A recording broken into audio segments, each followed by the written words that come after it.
ఆవకాయ ఆంజనేయ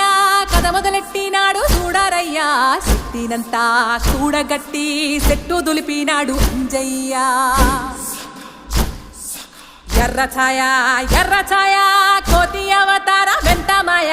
కత్తి సేత పట్టకుండా కాయ కోసినాడు కపిలయ్య